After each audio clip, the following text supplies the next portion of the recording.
Hello there, very good evening to all our viewers. You're watching the news at 9, coming to you live and direct from the Newsfirst studios here in Colombo. I'm Joel Outscoon. And I'm Nicola De Zoiza. We start off with a look at tonight's headlines.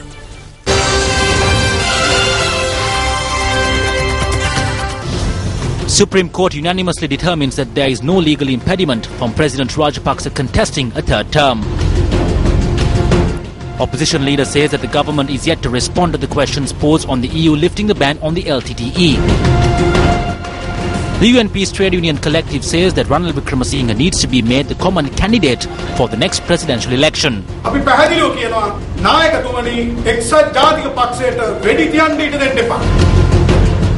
Democratic Party Western Provincial Councillor Nalin Pradeep Uduwela reveals that he was promised 50 million rupees if he pledged support to the government. And on our top story tonight, speaking in Parliament today, Leader of the House, Nimal Siripala de Silva, announced that the Supreme Court has unanimously determined that there is no impediment for President Mahinda Rajapaksa to contest for a third term in office. His Excellency the President Rajapaksa shall exercise your rights and powers vested in him by virtue of Article 31(3)(a), Roman simple A1 of the Constitution, and seek re-election for a further term, and there exists no impediment for your Excellency. There exists no impediment for His Excellency to exercise the right and powers accorded to you under the Constitution to offer yourself for a further term.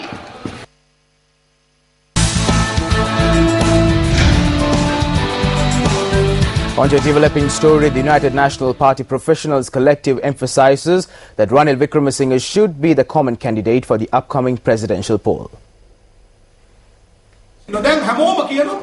Everyone is speaking of the common candidate. We wish to tell the leader, do not let anyone fire shots at the United National Party. How can Karu, who lost to Ranil Wickremesinghe, become the common candidate? This is a joke. Is this not an attempt to defeat the party? The national leader cannot remain as the opposition leader and say that he will not contest the presidential election.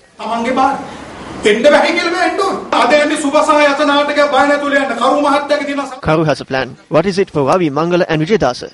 Do not be afraid to root for Karu. They say they will face the internal struggle and bring Karu to the leadership of the party, and will also bring the relatives of Karu Jasuria. We know that Ranil Wickremesinghe will not fall victim to this trap. But this is a good drama.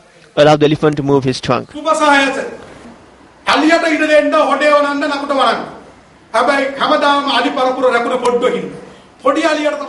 However, the entire elephant generation depends on the elephant calves. If you undertake a lonely journey, you will be destroyed. Meanwhile, Senior Deputy Chairman of the United National Party, Ranjit Madhamabandara, says that a common candidate from the UNP will contest for the upcoming presidential election. He made this statement while addressing a meeting in Colombo today.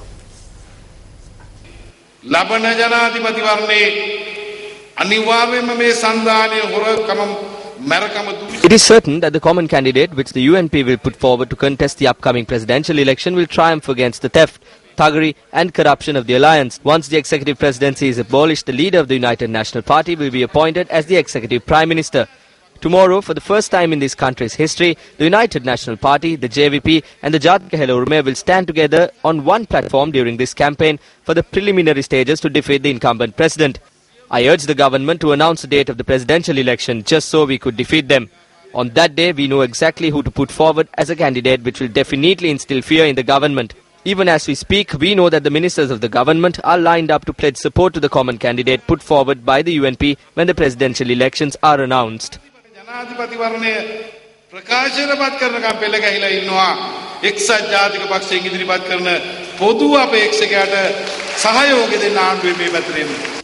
The annual convention of the National Health Services Association was held under the auspices of UNP leader Ranil Wickremesinghe at the party headquarters, Sirikota.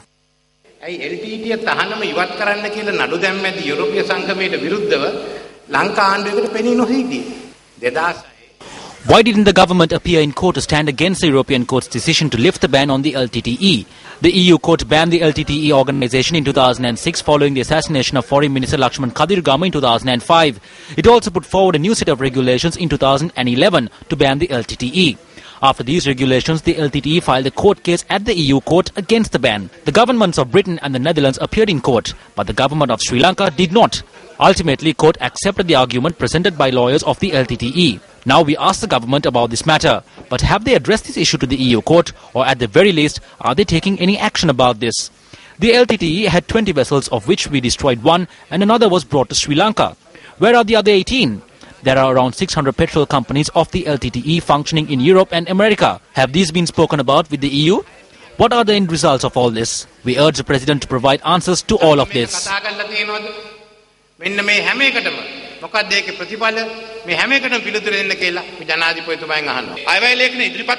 the draft of the budget was presented by President Mahinda Rajapaksa in his capacity as the finance minister, he promised the sun, moon and the stars to the people. However, a month after the budget was presented, they still have no way of implementing them.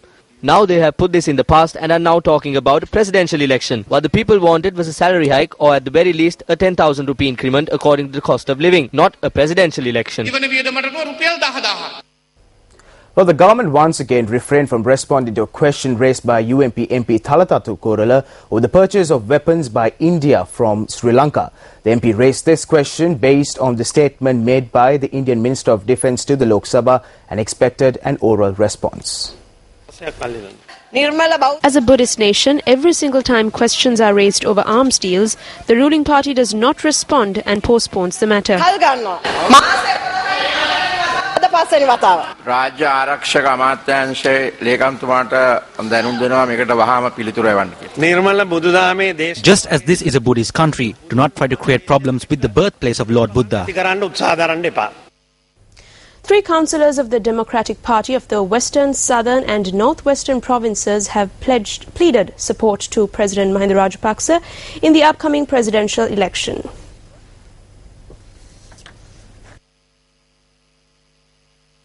Democratic Party Western Provincial Councillor H.L. Ashoka Dayaratna, Southern Provincial Councillor H.L. Padmasiri De Silva and Northwestern Provincial Councillor R.M.M. Ratnayaka pledged their support to President Rajapaksa when they met at Temple Trees. The presidential media unit said that General Secretary of the Democratic Bhikkhu Front, Venerable Begama Susila Thera, along with other members of the party as well as a few party organisers, also pledged support to the President.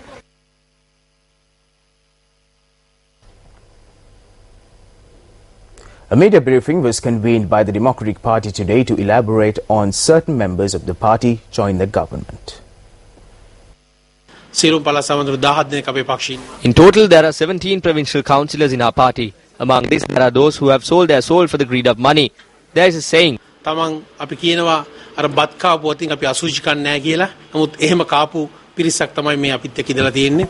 out we've had people like this with us right along.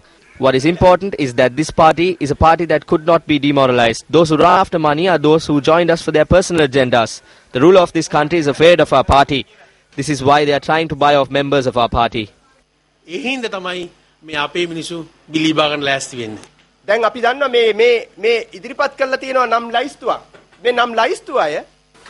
know that a list of names has been presented. Certain individuals mentioned in this name list have been calling us since last night. Even I got a huge amount of calls. Although my name was included in this list as well, I did not go. This shows that although certain people were included in this list, some did not cross over. There are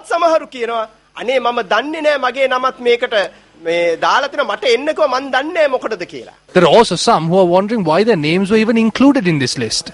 So this is a premeditated move to cover up the government's bankruptcy. This is just another attempt by the government to prevent the mighty battle to abolish the current executive presidency in the country.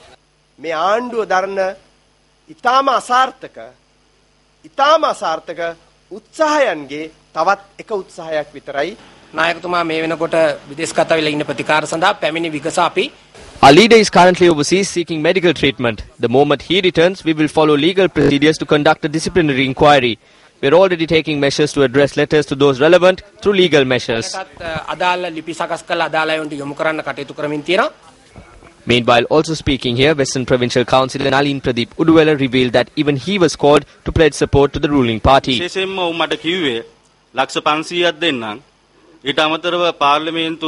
I was offered 50 million rupees. In addition, I was offered a parliamentary vehicle permit.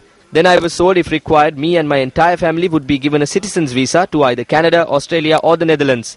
They also told me that I would be made co-organizer of Homagama as there is already a chief organizer. I finally told them that I do not live on the expectations of money.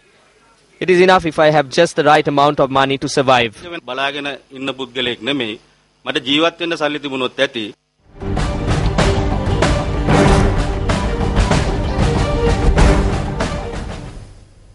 Addressing a meeting at Temple Trees today, President Mahinda Rajapaksa reiterated that everyone should commit themselves to protect the country that won over terrorism. President Rajapaksa met with officials of agricultural, research and agrarian services this morning.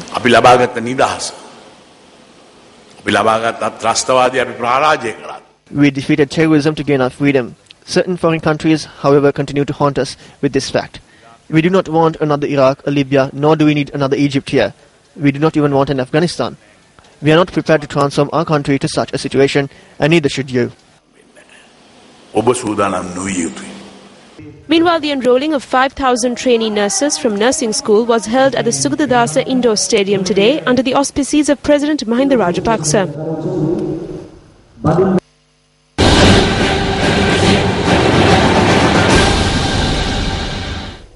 The budget of the Ministry of Fisheries was taken up for debate in Parliament today. Here are some of the excerpts from the debate. The fishermen were attacked at the Ministry of Fisheries. Is this how we treat our fishermen? Vehicles transporting southern fish are attacked and toppled over. The fish are put back into the sea. Those businessmen were attacked. In those areas you cannot catch the smaller fish. It is the fish variety known as Sudayo and Hurullo that can be caught there. Over 70 vehicles come to the southern province. What will happen if we attack these vehicles?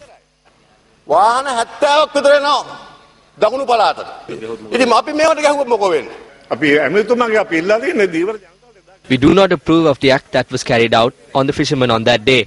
Never has such a situation taken place. They are referred to as the JVPers.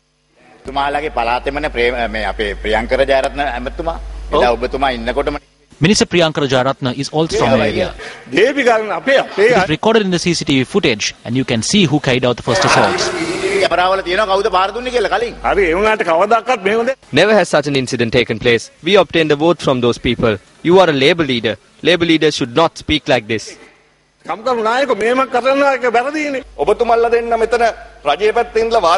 Will the fishermen receive any benefit with both of you exchanging words whilst being seated in the government? The European Union is currently taking measures to purchase fish from other countries. What is the solution that we can provide?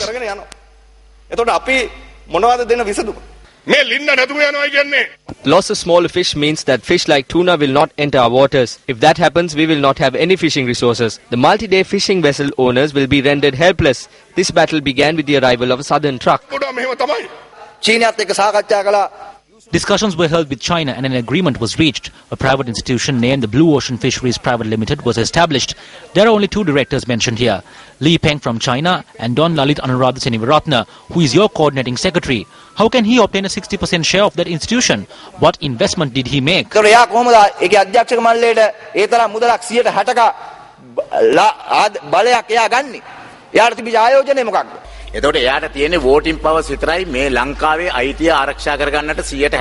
He has only voting powers. The shares he has is voting shares to protect the ownership of the country.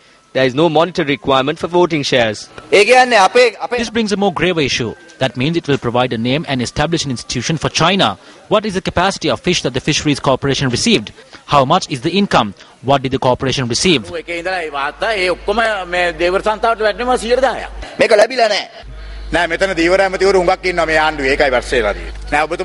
There are too many fisheries ministries in the government. This is the issue here. Unlike your government, there are many in here. I did not undertake this willingly. UNP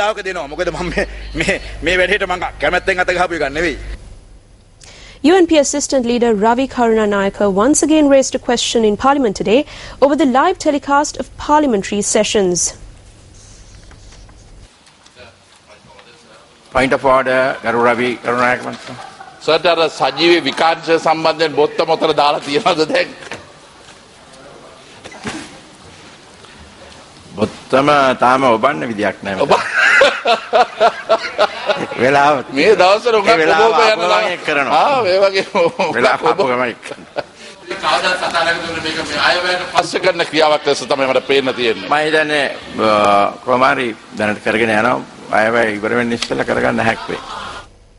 Speaking at a media briefing convened today, Minister Dilan Pereira commented on constitutional reform.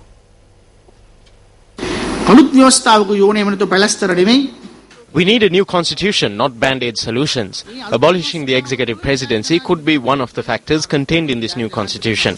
When abolishing the executive presidency, you need to decide where those powers will go. Part of it will go to parliament and another part to the provincial councils.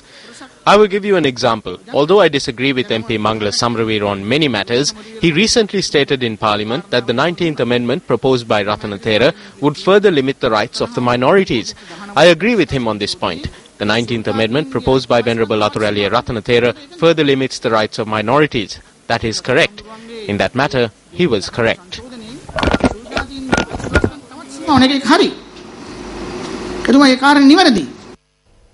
A bail application was produced in court today for the son of Minister Mervyn Silva, Malaka Silva, who was arrested in connection to an assault said to have taken place in a pub in Colombo. When the case was called up today, attorneys appearing on behalf of Malaka Silva produced a medical report of their client to court.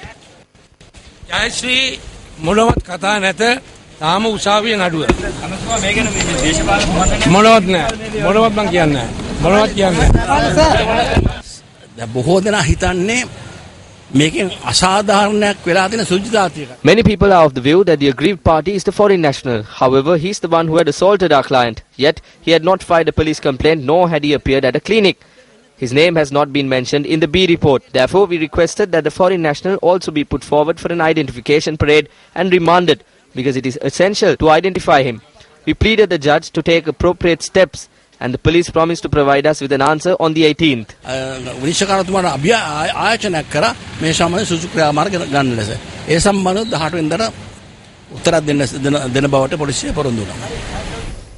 At the UN daily press briefing yesterday, a question was raised over the government of Sri Lanka denouncing the statements made by the UN Human Rights Commissioner.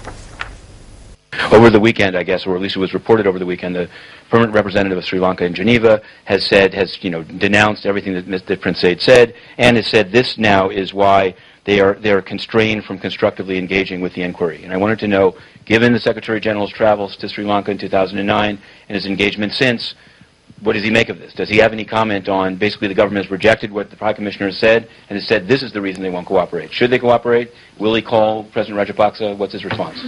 The Secretary General supports the views of High Commissioner Zaid, and he agrees with High Commissioner Zaid that the government of Sri Lanka should cooperate, and we will continue to urge that they do so.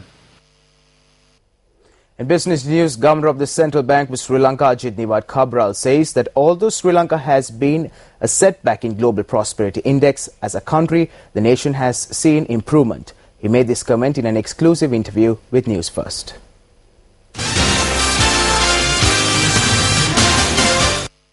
Sri Lanka ranked 99 among the 189 countries surveyed for the latest Ease of Doing Business Index, which is a drop of 14 positions from last year's index. Sri Lanka also dropped 2 places to 62nd position in the Global Prosperity Index, which was also released yesterday. Several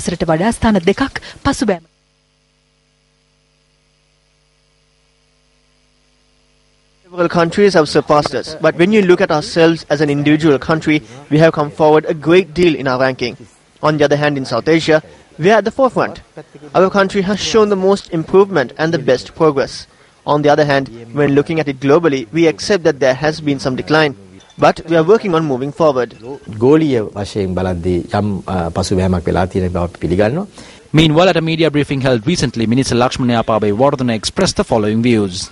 Api land bill again. Api idam orata gatta tax 100% tax gatta. We charged a 100% tax on land. We charged a 100% tax on land purchases by foreigners, so it was much more expensive. These are policy decisions of the government. But we have fared well in other areas. In terms of tax payments, we have climbed several positions. In trading, we have come from 85th to 69th. Trading noli 85 ඉඳලා 69ට අපිට බස්ස ගන්න පුළුවන් කවදාද? Still in local news, three-wheeler drivers of Ampara voiced their protest against a gazette notification issued by the Eastern Provincial Council today. A gazette notification was issued recently citing that the regulation of three-wheelers in the Eastern Province needs to be done by the Eastern Provincial Council.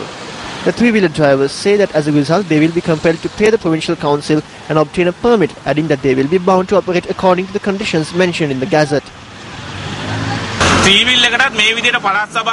If we are to pay another fee to the provincial council, that will add to the expenses of three-wheelers. We will be rendered helpless. We earn a sum of 400 to 500 rupees a day to meet our needs. When you spend money on fuel, what is left is a mere 100 rupees. As a result, we have no money to pay for the provincial council. Addressing the Horana Divisional Coordination Committee meeting, Parliamentarian Vidura Wickramanayake criticised the work ethics of the police. The committee meeting, which was commenced under the auspices of MP Vidura Wickramanayake, was also attended by public officials and local politicians. Batuita Pradeshi, Abadita Kerekwa, Dushane Kala, Pudgaleavad Danno, Mokodakari.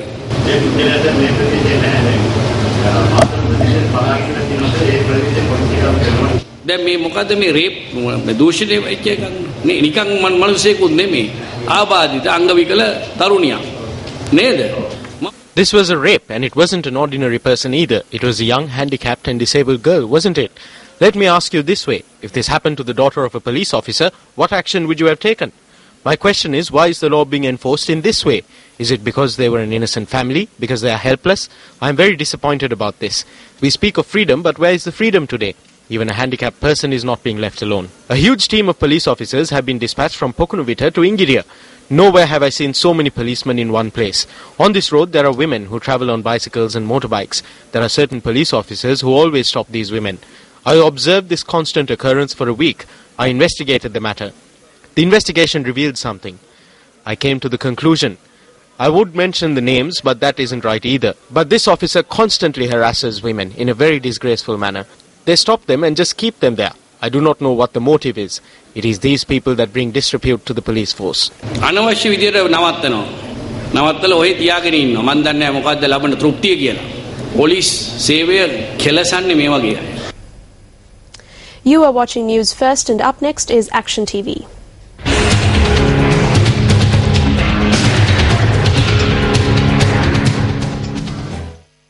According to the Constitution, the position of Auditor General can never be left vacant. The very first time that an official is appointed to hold the position of Auditor General in an acting capacity since the department's inception in 1791 was in 2011. This official was made to hold one of the highest offices in the public service in an acting capacity for a whole year. When the date of retirement of the predecessor is well known, given mandatory retirement, when a successor is not chosen on a permanent basis with the time available, it is a slight on the importance of the position of Auditor General. There are no legal provisions in the Constitution for the appointment of an Auditor General in an acting capacity. From the 1st of this month, an unconstitutional provision which denigrates the importance of the Auditor General's department has been enforced. For the second time in the department's 215-year history, the position of Auditor General is being held in an acting capacity. When the current acting Auditor General was functioning as the head of audits at the National Water Supply and Drainage Board, he was implicated in a report compiled by two senior officials at the Auditor General's department on the instructions of the Auditor General at the time.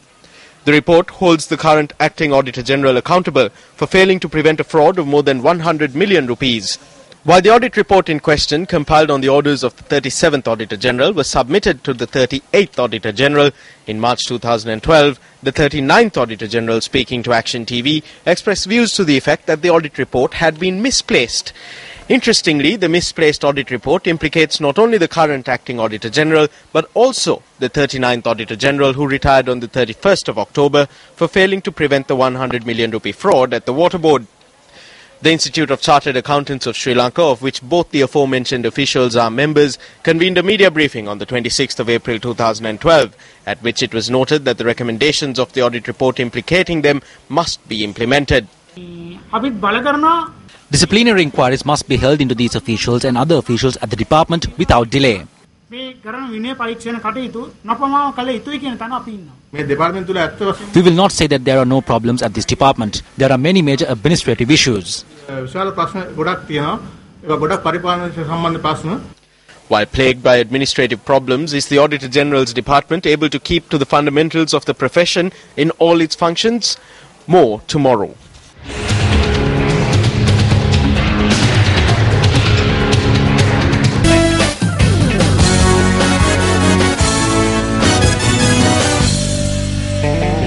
First up in sports news, past president of Sri Lanka Cricket, Hemaka Amarasuriya, says that the Sports First Mobitel Platinum Awards paves the way for talented sportsmen and women to reach their goals. He made this statement while engaging in the preliminary stage of examination of entries for the awards. The Sports First Mobitel Platinum Awards ceremony will be held on the 30th of November at the Stein Studios in Ratmalana.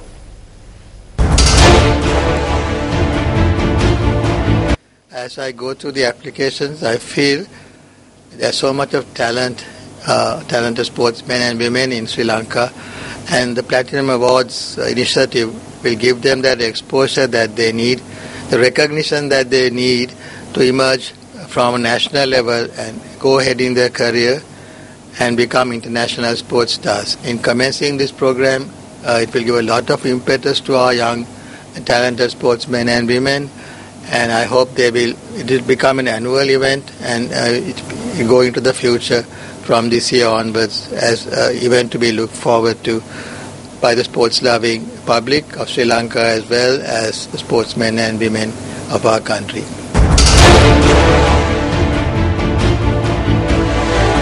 In more sports news, Sri Lanka's women emerged victorious today in the first match of the third South Asian Football Federation Women's Championship. The Lankan women led their Pakistani counterparts 1-0 at halftime at the Jinnah Stadium in Islamabad. Both teams scored a goal each in the second half, with Sri Lanka claiming victory with 2-1.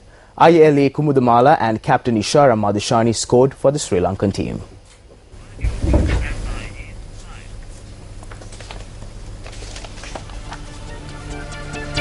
Well, that's a wrap of your primetime news for tonight. Thank you for stopping by. For the Newsfirst team, I'm Nicola De Zoiza. And I'm Joel Outscoon. Take care and good night.